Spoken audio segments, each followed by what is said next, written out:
อครับสวัสดีค่ะขอต้อนรับผู้เข้าร่วมสัมมนาทุกท่านขออนุญาตประชาสัมพันธ์ก่อนการเริ่มสัมมนานะคะท่านผู้เข้าร่วมสัมมนากรุณาปิดไมค์ของท่านเมื่อเข้าสู่ห้องสัมมนาและเปลี่ยนชื่อนามสกุลให้ตรงกับข้อมูลการลงทะเบียนสัมมนาทุกท่านควรสวมหูฟังเพื่อไม่ให้เกิดเสียงรบกวนขณะการสัมมนาระหว่างการสัมมนาขอให้ท่านเปิดกล้องวิดีโอไว้เสมอเพื่อร่วมเป็นส่วนหนึ่งของการสัมมนาร่วมกับวิทยากรและผู้เข้าร่วมอบรมท่านอื่นหัวข้อการสัมมนาของเราในวันนี้การเรียนรู้ทางสังคมและอารมณ์ในเชิงประสาทวิทยาศาสตร์ Game Changer เปลี่ยนโลกการศึกษาโดยดร.นันทินี แชตเตอร์ นักประสาทวิทยาศาสตร์ด้านการเรียนรู้สถาบันการศึกษาเพื่อสันติภาพและการพัฒนาอย่างยั่งยืนมหาตมะคานธีขององค์การยูเนสโกกรุงนิวเดลีประเทศอินเดีย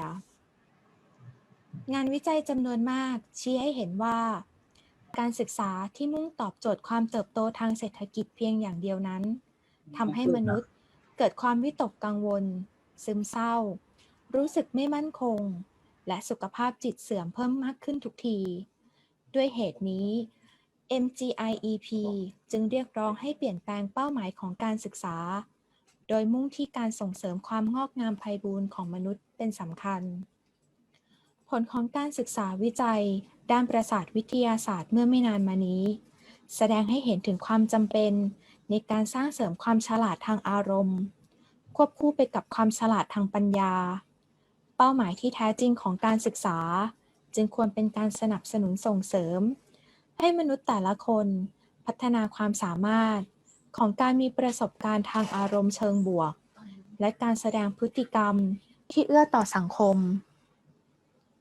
MGIEP อาศัยงานศึกษาวิจัยด้านประสาทวิทยาศาสตร์มาสนับสนุนผลักดันแนวทางการศึกษาที่เน้นการพัฒนาสมองโดยรวมและนำเสนอกรอบการเรียนรู้แบบใหม่ที่เรียกว่า EMC ยกกำลังสองเพื่อสร้างการเข้าใจผู้อื่นความมีสติเมตตาและการตั้งคำถามและค้นหาคำตอบซึ่งจะเป็นวิถีทางสู่ความงอกงามไพบูลย์ของมนุษย์และสังคมที่สงบสันติด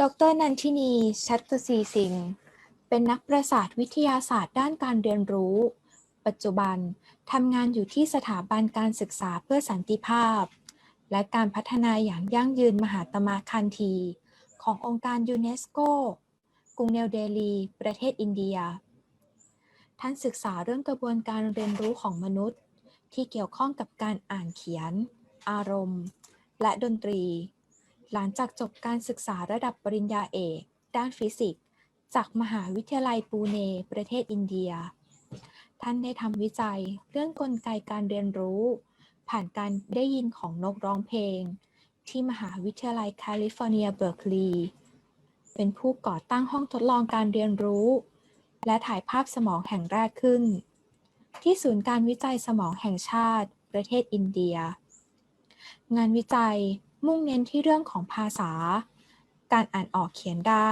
และดนตรีโดยอาศัยการทดลองถ่ายภาพสมองเพื่อศึกษาพฤติกรรมและการทำงานของสมองโดยมีเป้าหมายที่จะเข้าใจความหลากหลายของสมองโดยเฉพาะในเด็กออทิสติกและเด็กที่มีภาวะบกพร่องทางการอ่านผลงานศึกษาวิจัยเรื่องทักษะทางทวิภาษานำไปสู่การพัฒนาเครื่องมือประเมินความภาวะบกพร่องทางการอ่านเขียนภาษาถิ่นต่างๆของอินเดียเป็นที่ได้รับการรับรองมาตรฐานเป็นครั้งแรกเพื่อใช้ในการคัดกรองและประเมินภาวะบกพร่องทางการอ่านเขียนพหุภาษาในอินเดียที่ห้องปฏิบัติการ NBRC ดร.นันทินีทำการศึกษาว่าราคะซึ่งเป็นชุดเสียงดนตรีพื้นบ้านของอินเดียสามารถเร้าอารมณ์ความรู้สึกที่เด่นชัดได้อย่างไรส่วนที่ MGIEP นั้นท่านได้บุกเบิกการพัฒนาโครงสร้างการเรียนรู้ทางสังคมและอารมณ์แบบใหม่ที่เรียกว่า EMC ยกกำลังสองมาตั้งแต่พุทธศักราช 2560 การส่งเสริม EMC ยกกำลังสองทำได้โดยอาศัยหลักสูตรดิจิทัลแบบอินเตอร์แอคทีฟที่ใช้ปัญหาต่างๆของโลกเป็นประเด็นและเป็นเครื่องมือที่ออกแบบมาสำหรับวัยรุ่นโดยเฉพาะกำหนดการสัมมนาออนไลน์ของเราในวันนี้ช่วงแรกเป็นการกล่าวต้อนรับและแนะนำวิทยากรโดยคุณทันธิดาวงศ์ประสงค์ผู้อำนวยการนวัตกรรมและทุนการศึกษากองทุนเพื่อความเสมอภาคทางการศึกษาช่วงต่อไปเป็นการนำเสนอของวิทยากรโดยดร.นันทินีชัตตจีสิงห์และร่วมอภิปรายนำกับดร.ปิยวลีธนเศรษฐกรประสาทวิทยาศาสตร์การศึกษาปฐมวัยวินัยเชิงบวกผู้อำนวยการสถาบันส่งเสริมศักยภาพองค์รวมเด็กปฐมวัยด้านวินัยเชิงบวกในช่วงท้ายเป็นช่วงแสดงความคิดเห็นท่านผู้เข้าร่วมสามารถฝากคำถามไว้ในช่องแชทให้เจ้าหน้าที่เก็บข้อมูลหรือคลิก Raise Hand เพื่อขอเปิดไมค์ถามคำถามและขอความร่วมมือผู้เข้าร่วมสัมมนากรอกแบบประเมินผลความพึงพอใจต่อการจัดสัมมนาเพื่อทางทีมงานจะได้นำไปพัฒนาและปรับปรุงแก้ไขให้ดียิ่งขึ้น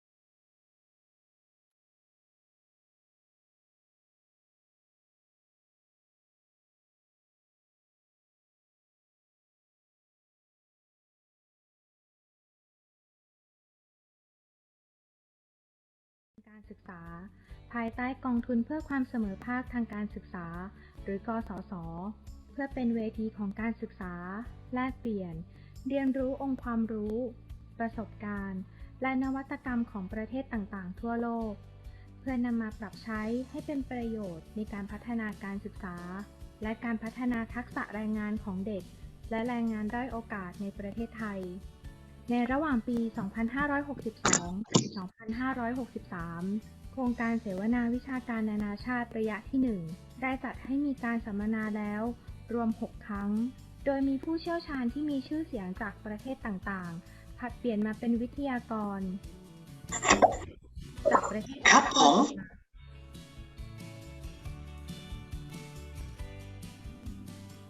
องค์การแรงงานระหว่างประเทศครับผม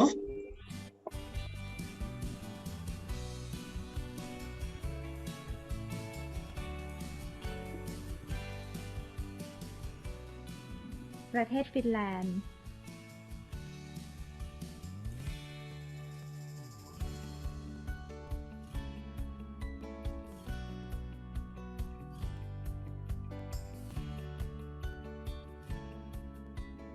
ครูที่โด่งดังทั่วโลก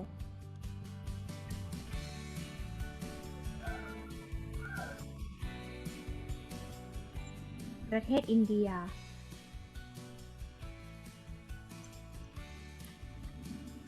และจากสหภาพยุโรปแม้ว่าโครงการจะได้รับผลกระทบจากการแพร่ระบาดของโควิด -19 แต่ก็สามารถปรับรูปแบบมาเป็นการสัมมนาแบบออนไลน์ให้สอดรับกับยุค New Normal ได้ทันท่วงทีตลอดทั้งโครงการมีผู้เข้าร่วมรวมทั้งหมดราว 345 คนทั้งนี้ไม่รวมผู้รับชมสดและย้อนหลังผ่าน Facebook Live นับว่าได้รับการตอบรับเป็นอย่างดียิ่งทั้งจากผู้ที่เกี่ยวข้องและผู้สนใจทั่วไปโครงการนี้ยังทำให้กสศสามารถสร้างเครือข่ายความร่วมมือกับผู้เชี่ยวชาญหลายสาขาชุมชนหน่วยงานองค์กรในต่างประเทศอีกด้วยจากความสำเร็จที่ได้รับจากโครงการระยะที่ 1 กสศจึงเห็นประโยชน์และความสำคัญที่จะจัดโครงการเสวนาวิชาการต่อไปอย่างต่อเนื่องโดยหวังว่าโครงการเสวนาวิชาการนานาชาติจะเป็นช่องทางหนึ่ง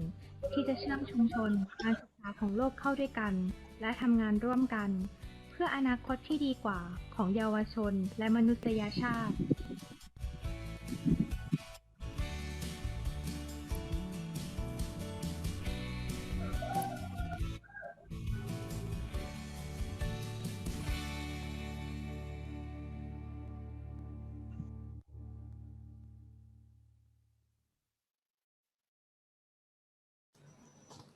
สำหรับการสัมมนาในวันนี้เรามีล่ามแปลภาษาตลอดการสัมมนาโดยคุณชนิดาแบมฟอร์ดขั้นตอนการเลือกรับฟังล่ามแปลภาษาผู้เข้าร่วมสัมมนาที่ต้องการฟังภาษาไทยให้เลือก Interpretation ด้านล่างของหน้าจอแสดงผลคลิกเลือก Chinese ท่านสามารถรับชมผ่าน Facebook Live ได้ที่ @EEF Thailand และ @EEF Interforum หากมีข้อสงสัยเพิ่มเติมสามารถสอบถามทางเจ้าหน้าที่ได้ที่ Line Help Center และช่องทางแชทใน Zoom ท่านสามารถดาวน์โหลดเอกสารการสัมมนาได้ที่ช่องทางแชทหรือในกลุ่ม Line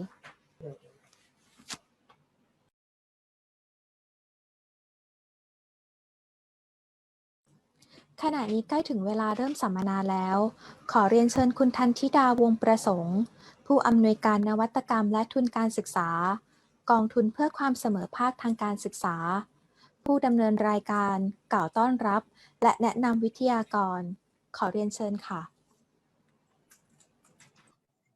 Good morning สวัสดีค่ะได้ยินเสียงชัดเจนไหมคะ So ต้องสวัสดีทุกท่านนะคะขออนุญาตเป็นภาษาไทยก่อนค่ะ Let me speak begin by with Thai language and then I start in English ก็ต้องขอบพระคุณทุกท่านนะคะที่เข้ามาร่วมในวันนี้นะคะมีผู้เข้าร่วมเยอะทีเดียวนะคะจากหลายหน่วยงานนะคะทั้งทางกระทรวงศึกษาธิการนะคะทางฝั่งมหาวิทยาลัยนะคะแล้วก็โรงเรียนแล้วก็ครูนะคะต้องขอบคุณมากที่ให้ความสนใจนะคะวันนี้น่าจะเป็นอีกเวทีหนึ่งที่ทุกท่านได้เรียนรู้ร่วมกันนะคะ So good morning once again and welcome all you to Equitable Education International Forum. Today's topic is neuroscience of social and emotional learning, a game changer for education. We are very excited to have Dr. Nandini Chantraji Singh. I think she's very lovely. We've been working with her before. And I think this forum, I think the Equitable Education Fund and partner is trying to bring new knowledge and creating learning platform among Thai and international partners. We started this forum since last year, covering range of topics, focusing on equitable education. I think since I think we are waiting to learn a new thing as well, and we were very lucky to have to learn from Nandini today. And I think it's now high time for today's forum. Neuroscience and brain learning is such an interesting topic. I'm very excited today to be able to introduce you Dr. Nandini Chantraji Singh, our key speaker from UNESCO Mahatma Gandhi Institute of Education for Peace and Sustainable Development in New Delhi. I think Dr. Nandini has extensive experience in cognitive and neuroscience, which is very rare, and to support student learnings, especially those who have difficulty in learning or come from challenging socio-economic status. So we also have lead discussion, Dr. Piyawali Thanasetakon, Director of Chai Neuroeducation Institute and 101 Educare Center in Thailand as well. So thank you so much. And so without further ado, I think we shall wait no more. And Dr. Nandini, the floor is yours.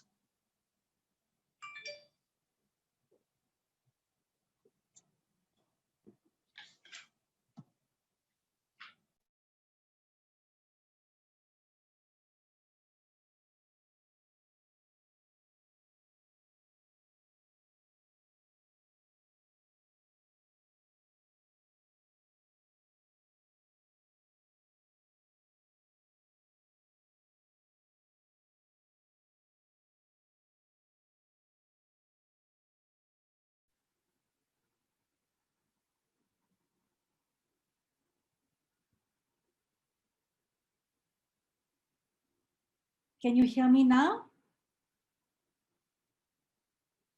Sawadi Thukon. Thank you for the opportunity to speak today. And many thanks to EEF and in particular Priyaratma and her team for organizing the seminar today. I'm very excited to share some of our work at UNESCO MGIP with you, and hope we can get into a dialogue after this to see how we might be able to take this to the children who really need it. And I think that is something which we want to emphasize very strongly. It is the child who is at the center of everything that we want to do and try and understand and improve learning for them. I will share my screen in a minute, and I hope you can see it. Just let me know if you can.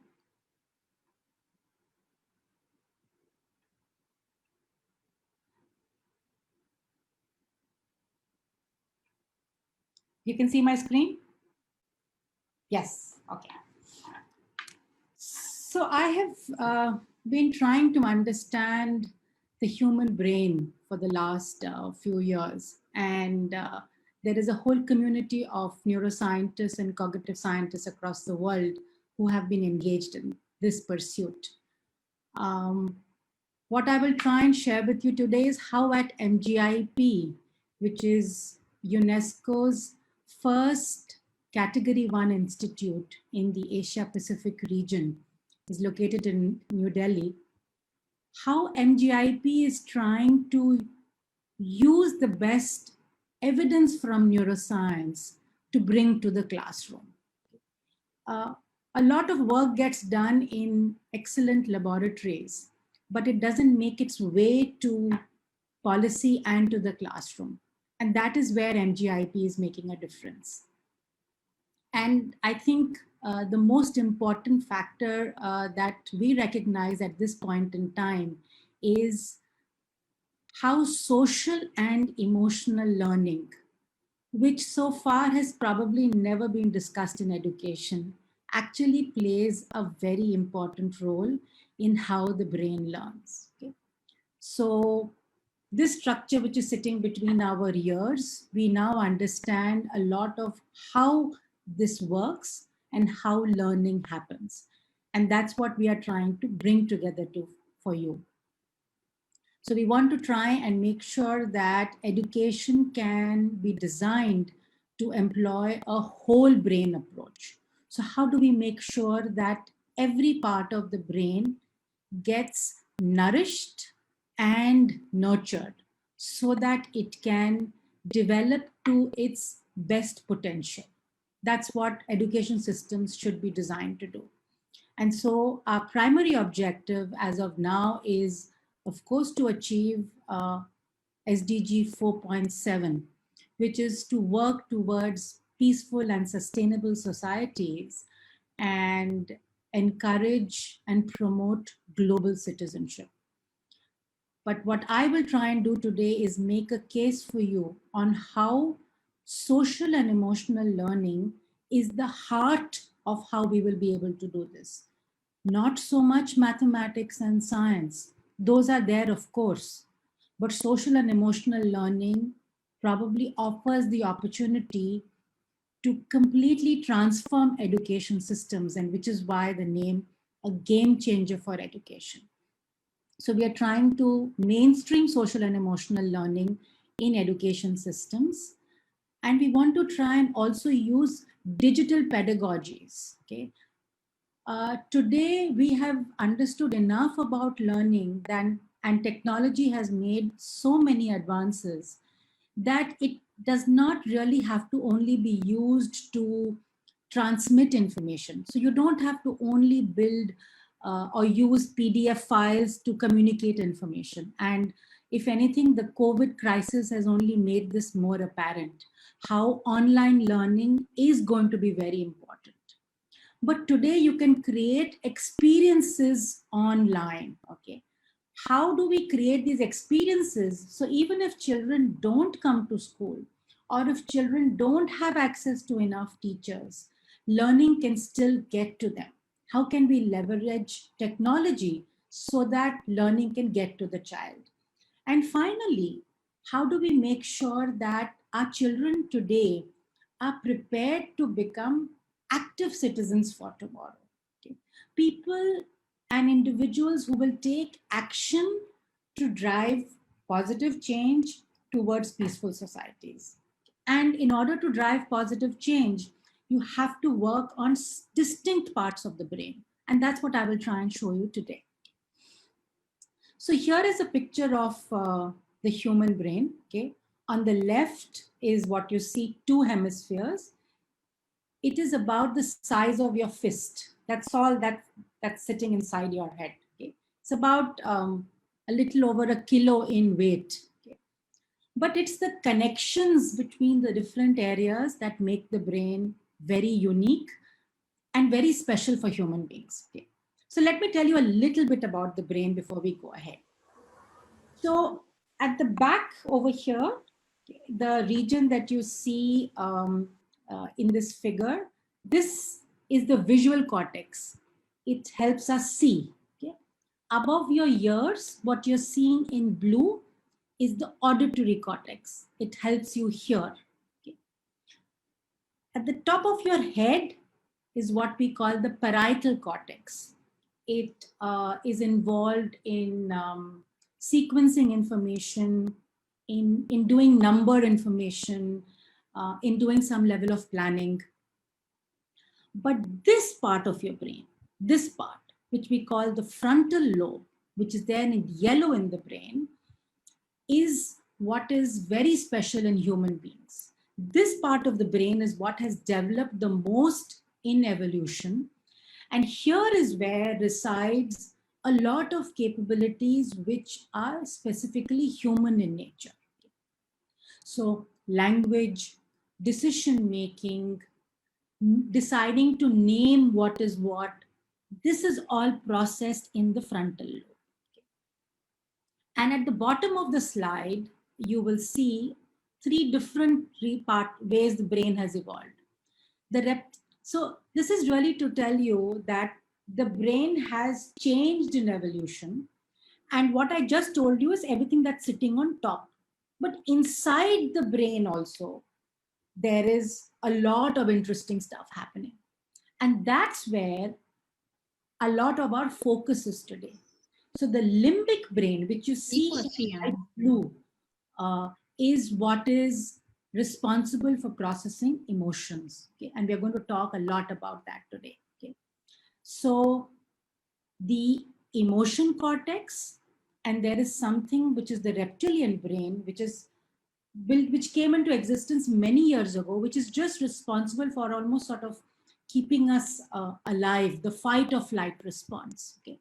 It's what allows you and makes you take action when you're going to cross the road and a car suddenly comes. Okay, you don't have time to think. You have to immediately take action.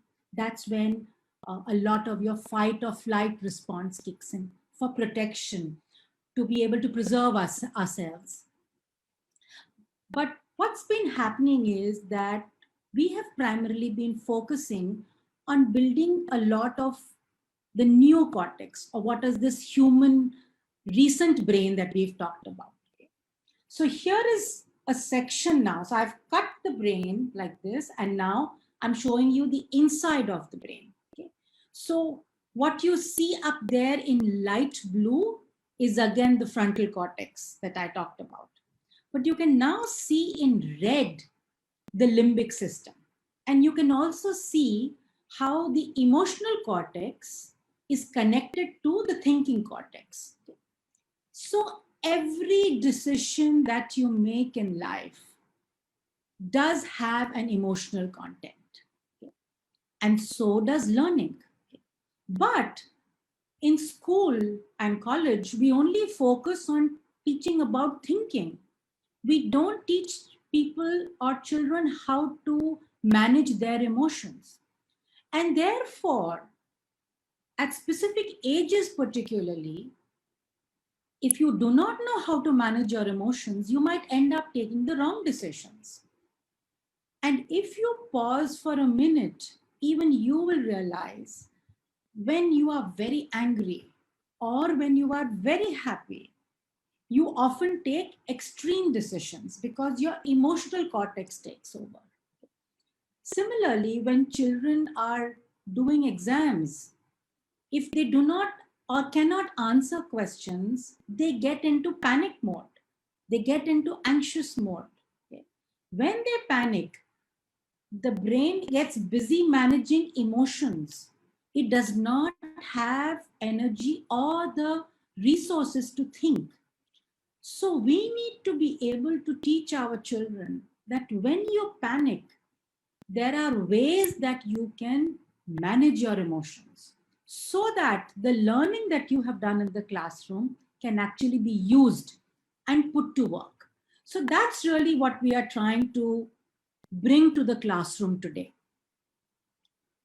So now, how is learning going to be impacted and how does learning really happen in the brain? Okay. So this is almost one of the most amazing understandings that has come to neurosciences in the last 30 years. And that is the knowledge of neuroplasticity. So the brain learns because it has the ability to change. And all learning happens because of new connections that are formed within the brain. Okay? So what you see up here are different neurons. Neurons are the cells that make up the brain, which are connected to each other through axons. So when two regions of the brain, okay, both participate in a particular activity, they show activity together, which is called firing. Okay. When they fire together, there are signals that are sent across them and they form a new connection. Many years ago, a scientist called Donald Hebb discovered a very interesting law. Neurons that fire together wire together. Okay. So if two regions participate at the same time, they begin to form a connection. Okay. It is almost like a real life example when you have a friend whom you get along with. Okay. That's a person who becomes a friend and you begin to build a social connection, right? So that's something that we do in life too. When we resonate or when we agree with each other or we interact with each other, we form a connection. The neurons are pretty much doing the same thing, okay? And so the brain forms new connections. But this is also telling us something even more important, that the brain has the ability to change, okay? And it's this change which makes learning happen. Secondly, this change is lifelong. Okay? During childhood, this learning is the fastest, okay? And as we get older, it becomes slower. But this learning happens lifelong. So even today in our lives, if we want to bring about a change, it's possible to do it. It just takes longer to do it. And finally, the third thing I want you to remember from this is that this tells you that the brain behaves like a muscle. Okay. Just like when you go to exercise every day, you know, if you exercise and then every day, this which was not a muscle becomes a muscle, right? You can begin to see it. Similarly, in the brain, as the two areas fire together, there is a connection that gets formed and that connection gets stronger. Okay. Connections get stronger, and if they are not used, connections get weaker and they die away. Okay. This process is called pruning in the brain. And as children get older, they are born with many connections. But based on the learning, the environment that we provide to them, some learning builds and some learning dies away. So some neuronal connections die away. So therefore, it becomes very important for us to make sure that we nurture and teach them the right things so they can nourish the right connections. So now that we understand neuroplasticity and we know that the emotional cortex and the thinking cortex are engaged, we realize it is important to engage the emotional brain whilst learning. Okay? And so that's one important take home that we want to certainly share with all teachers. That learning needs to somehow excite children enough that their emotions participate. Okay? And there, if it is an emotion which is positive, okay, then the learning gets excitable. The child gets motivated to learn further.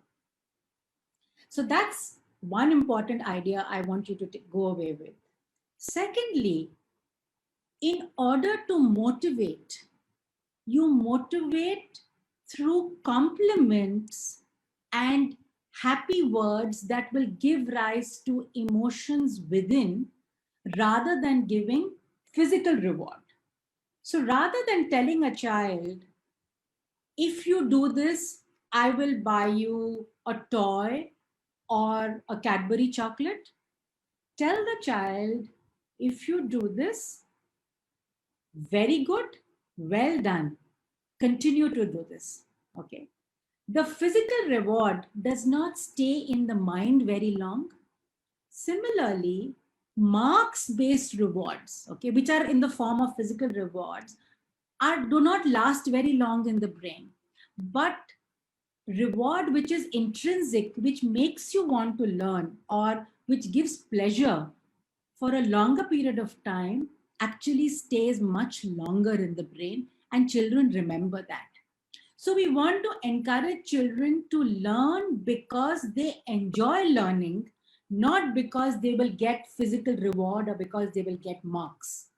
So it's the process of learning that has to be made engaging. And that is why learning needs to be made more exciting. And we'll talk a little bit about how digital pedagogies allow us to do this. Like, all children love to play. Okay. Imagine if we could do some learning when they are playing. Okay. That will be learning that they will probably remember and learn and enjoy much more. Now coming to the social brain. Okay. So we also know that there is a very specific part of the brain which is also involved in social connections. Okay. And as human beings who are up there in the evolution system, we possess one very special form of cognition. Okay. It is called theory of mind. Okay. The fact that I can understand you because you are like me. Okay. So let me clarify or explain that a little bit. I know that when I fall down, I get hurt. Okay. So a child might cry. But similarly, when another child falls down, I can also feel bad because I know that child has also gotten hurt. Okay? You watch somebody else eating a bar of chocolate or eating an ice cream. Why does your mouth begin to water? Okay? You don't have the physical stimulus. Because you know that eating that ice cream or eating that bar of chocolate makes you feel good. So you can create that own experience in your own brain too. Okay? And that's called theory of mind. And this is a very important ability that we have, because over the years, we have come to realize that we can pool these resources together. Okay? This is what drives crowds to come together. You know, somebody else has gotten hurt, but each person feels the same way, or many people feel the same way.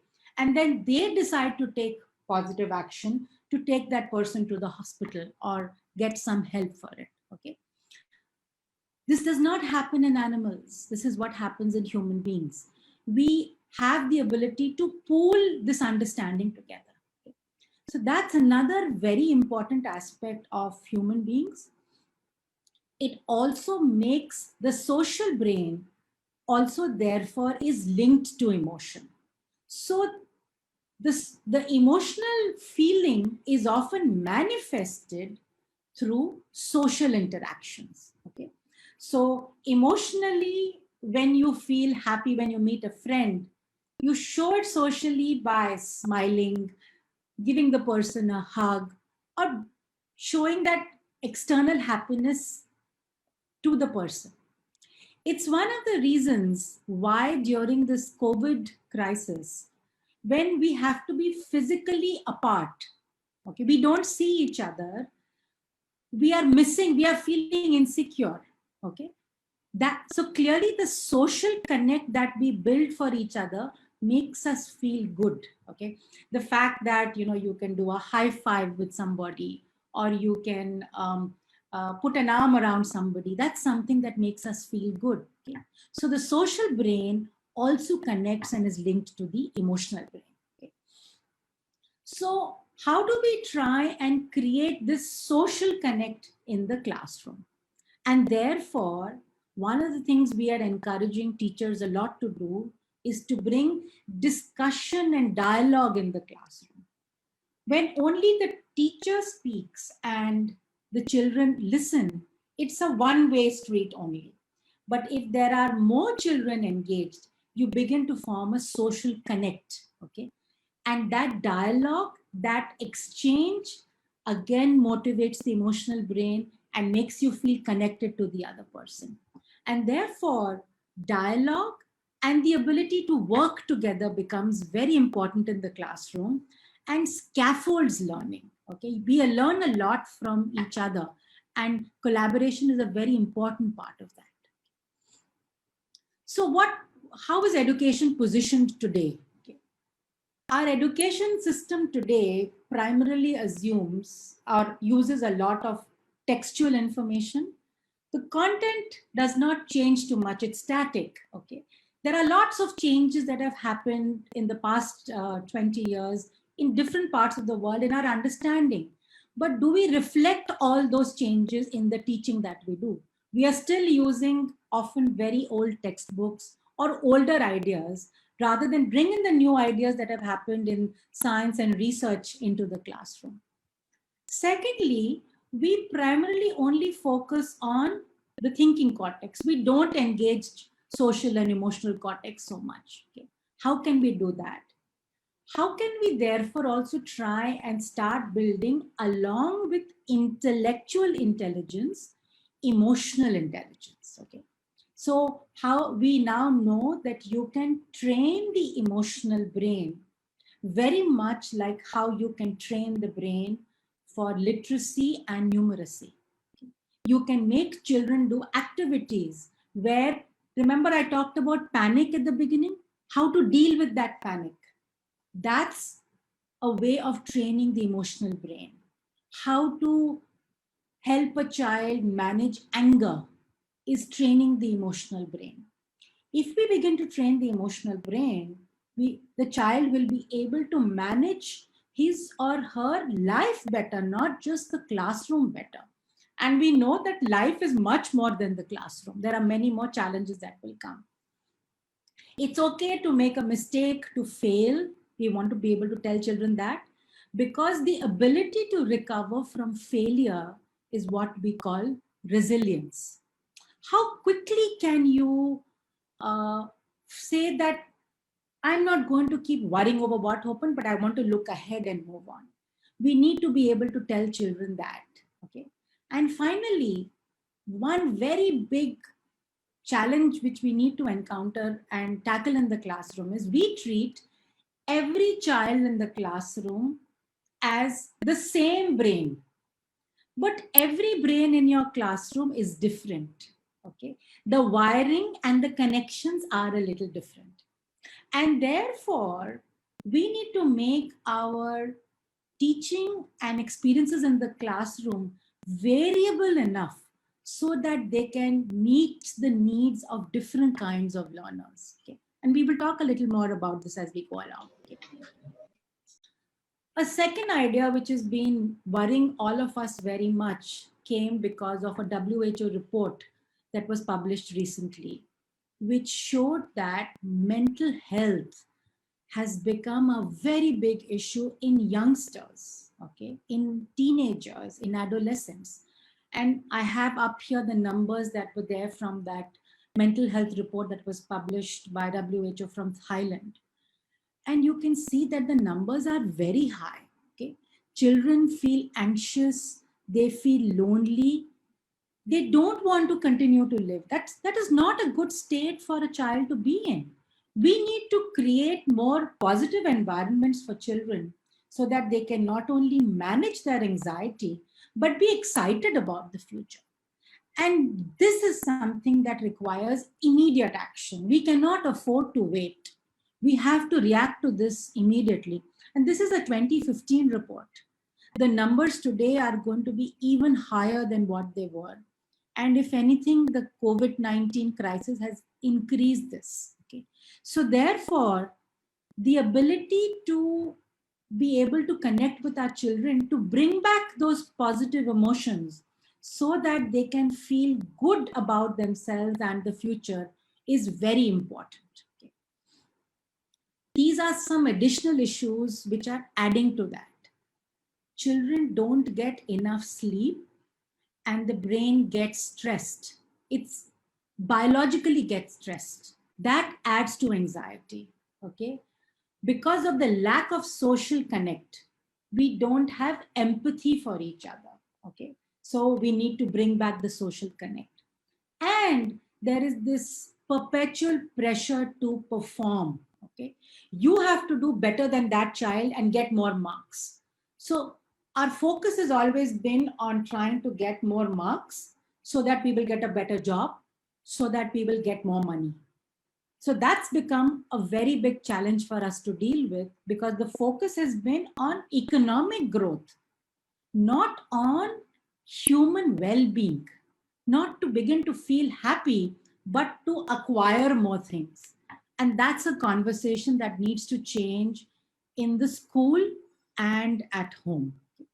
And therefore, we are advocating very strongly for an educational structure and system that focuses on well-being and even more than that, human flourishing. Okay, the kinds of abilities that we want to give children so that they can become the best versions of themselves, not the best versions of what their parents want, but their capabilities, their desires. And in order to do this, they need to be empowered with not only intellectual skills, but social and emotional skills to be able to navigate the space. And that really what forms the basis of social and emotional learning.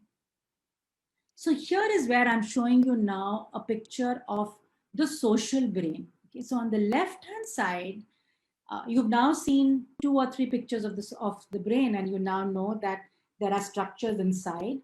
And on the left-hand side, you can see that there are specific regions of the brain that are involved in social connects. They are also involved in learning, memory, and emotion. And you can see how social connect, emotion, learning, and memory are all connected on the right side of the graph. Okay, so what you see in orange was the limbic cortex that I showed you earlier. So we want to try and promote an idea of learning in the classroom where you want to promote positive emotions. So you want to pause during your teaching, even when you're teaching mathematics.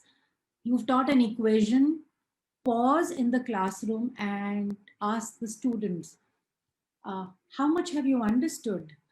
Can somebody give me an example? Maybe we can crack a joke over here and see how we are all feeling about ourselves. Because if the child is not paying attention in the classroom or is worried that when I step out of the room, that other boy is going to beat me up, that child will not be able to focus on what's happening in the classroom. His brain is processing emotions, but is not able to focus in the classroom. Okay, and we need that child to focus in the classroom.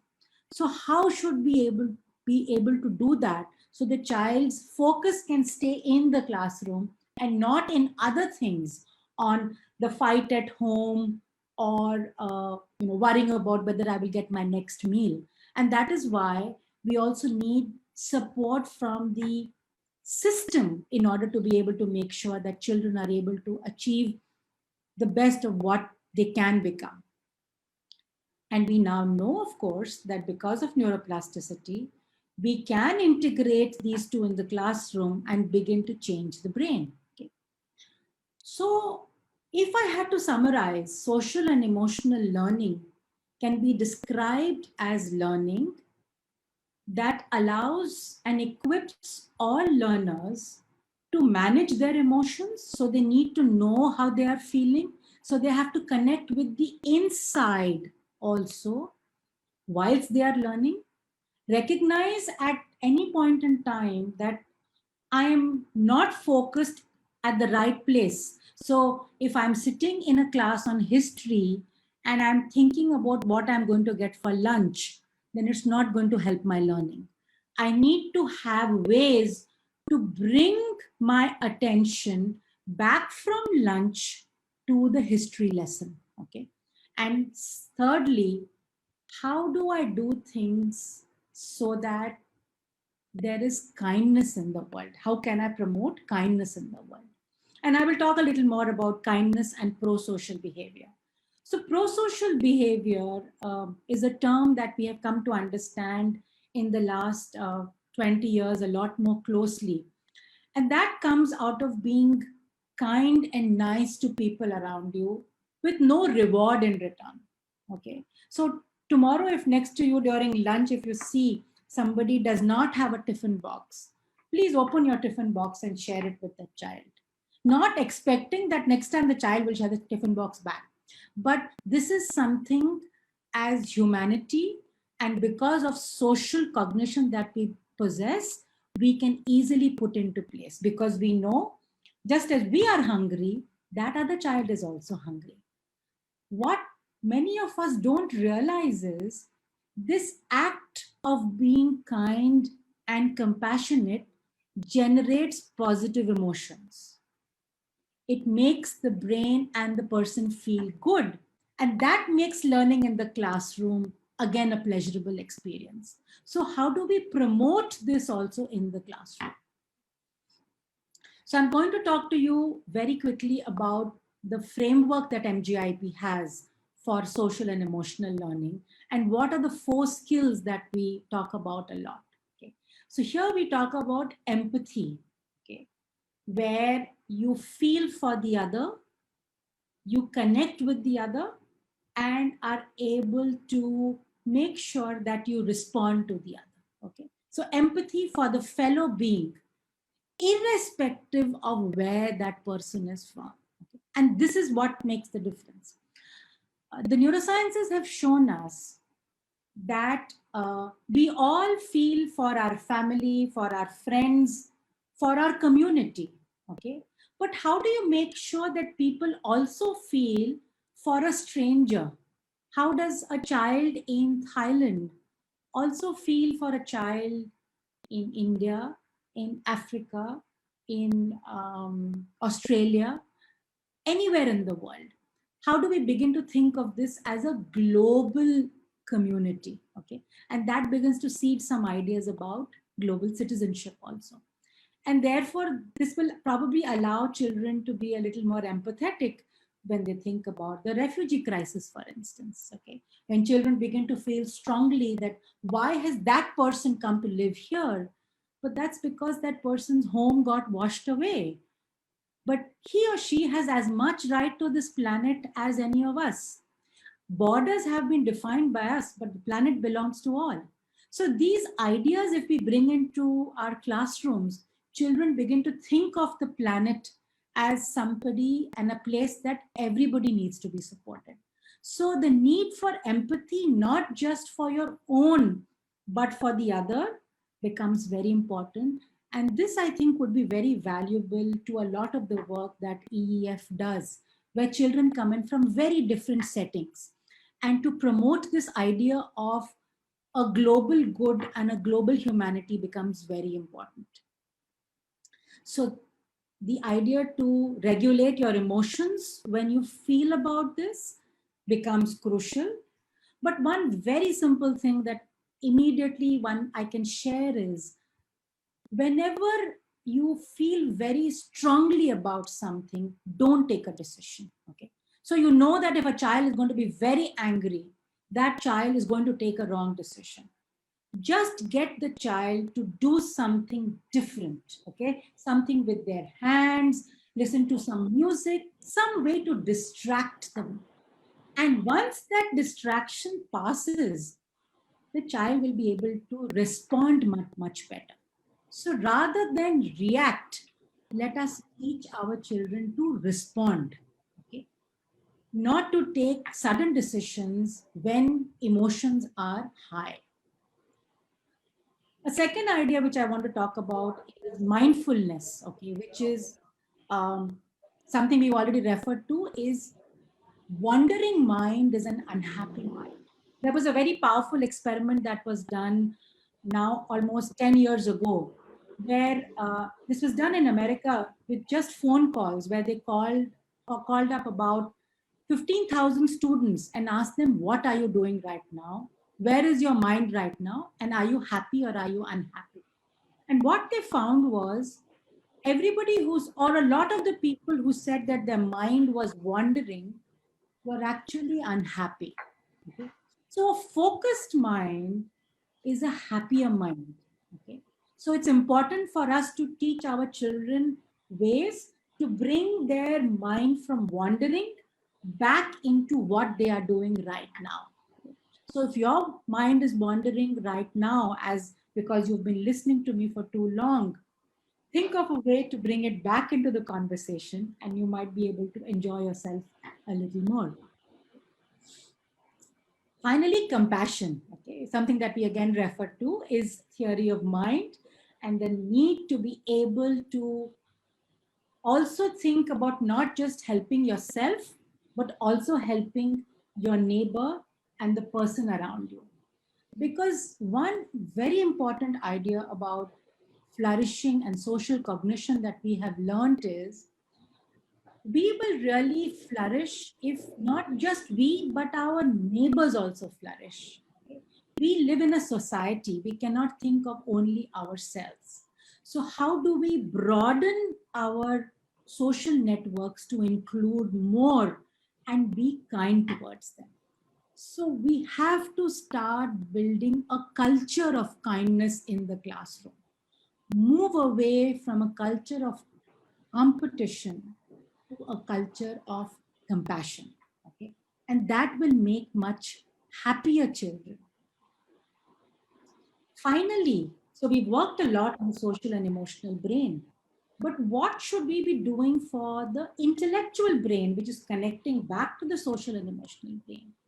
And for there, we need to make sure that children are able to reason and they continue to ask questions.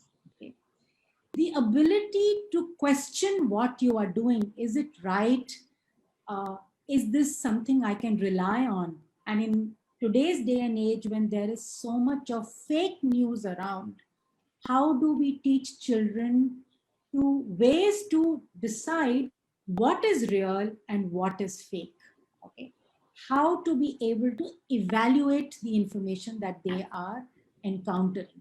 So that becomes an important part, and not to get carried away by rumor.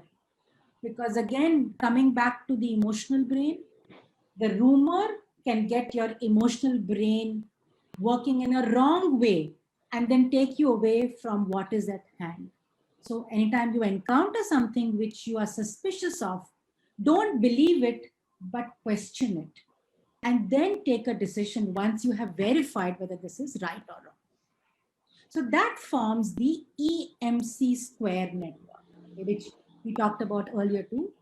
Empathy, mindfulness, compassion, and critical inquiry. Okay, and this ensures that we build the intellectual brain, the social brain, and the emotional brain.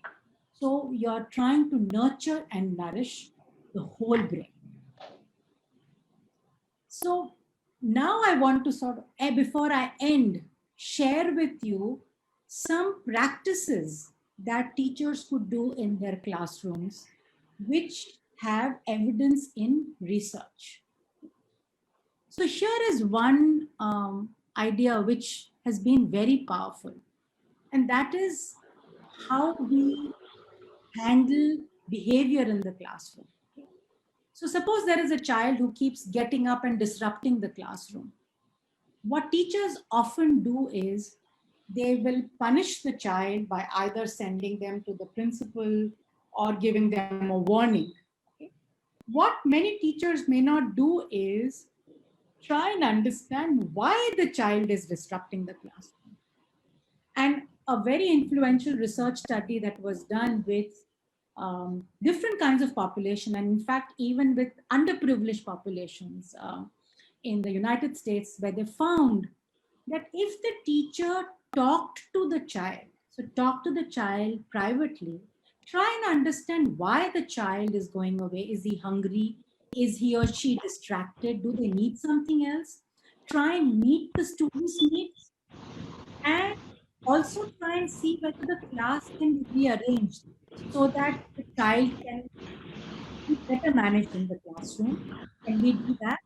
They found huge improvement in behavior, not only for that own child, but also for other children in the classroom.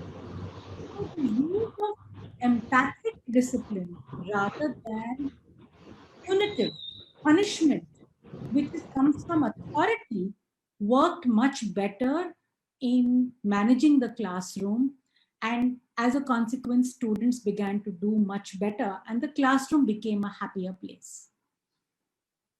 A second is a strategy which is called now the 2x10 strategy. Okay.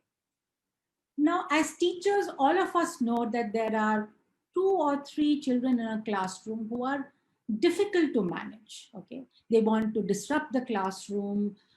They want to pass chits around. They want to create noise in the classroom.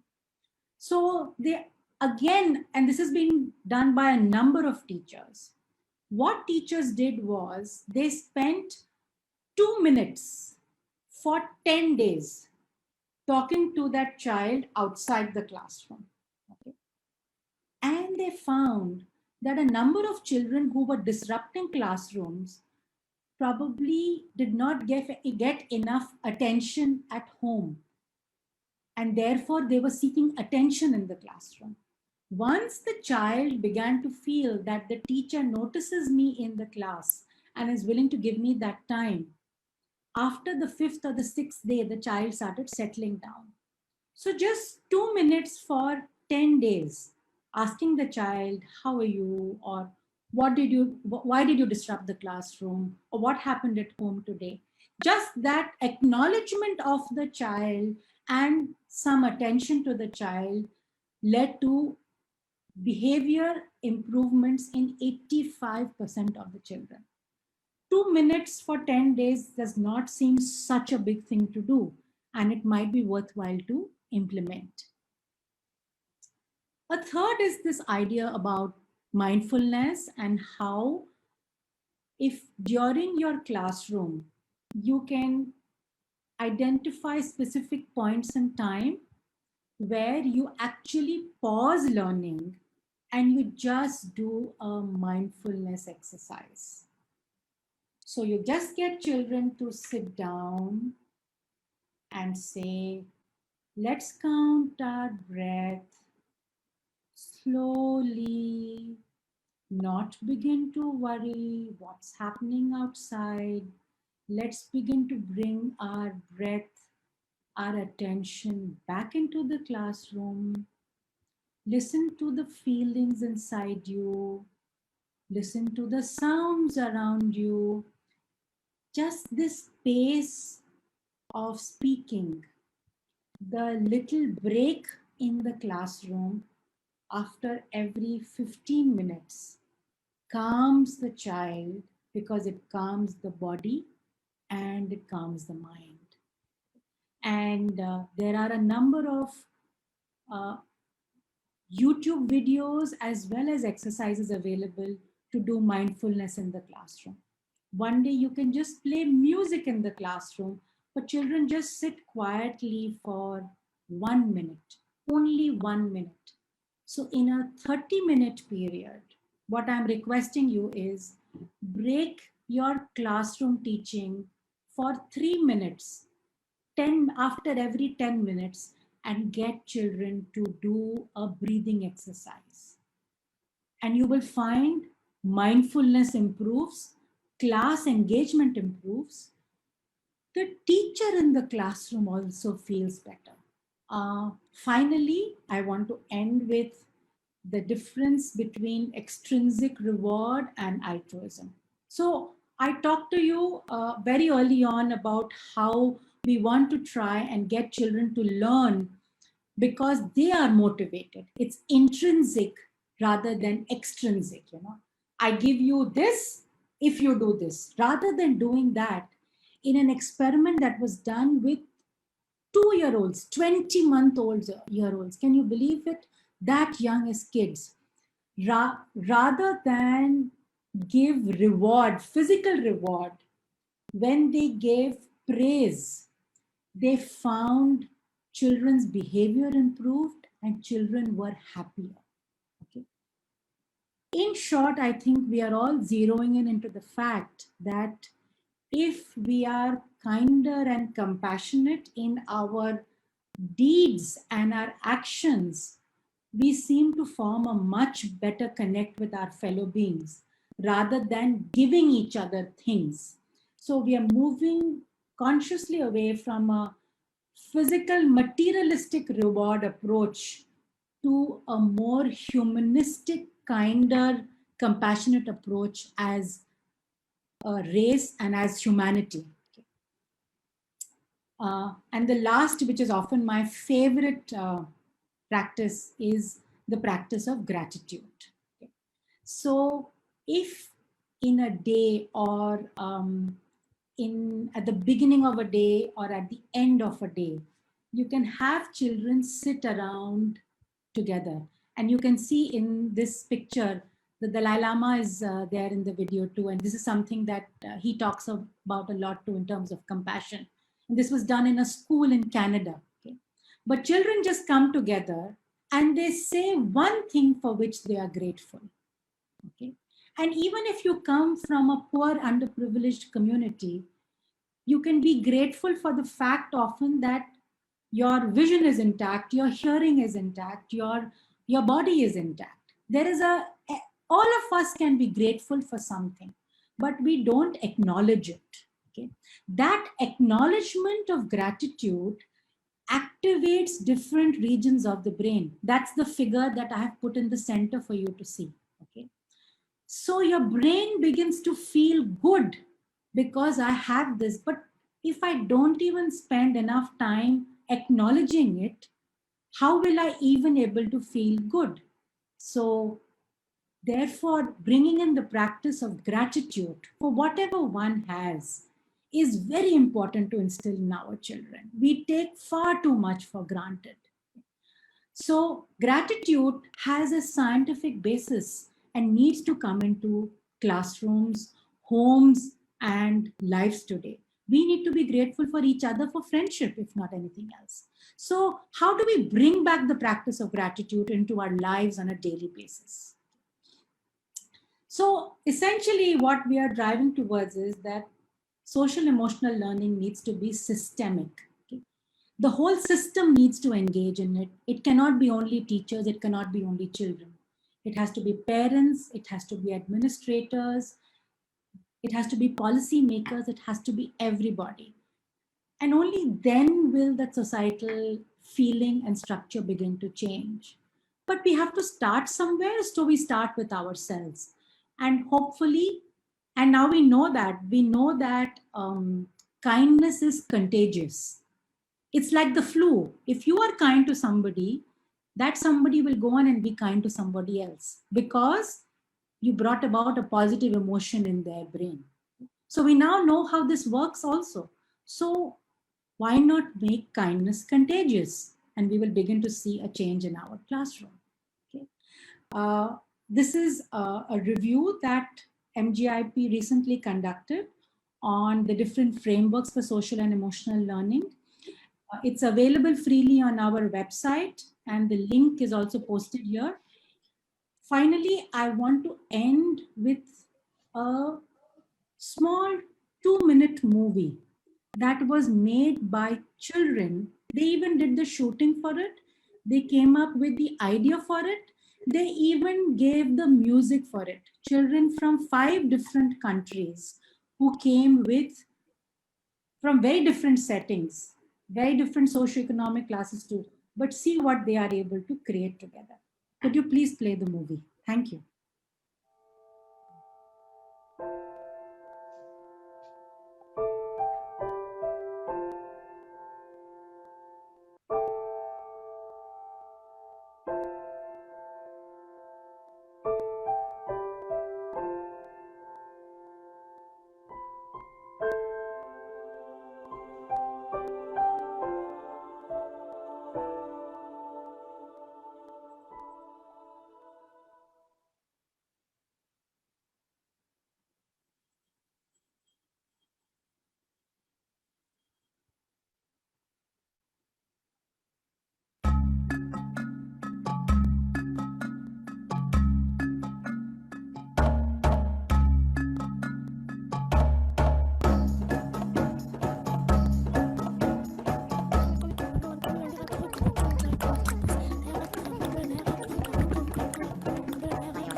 Indes no mone, ewe kalukungama mene mene, kama lukunya. Indes no mone, ewe kalukungama mene, ay ay ay ay, ay ay ay, ewe kalukungama mene mene, kama lukunya. Indes no mona.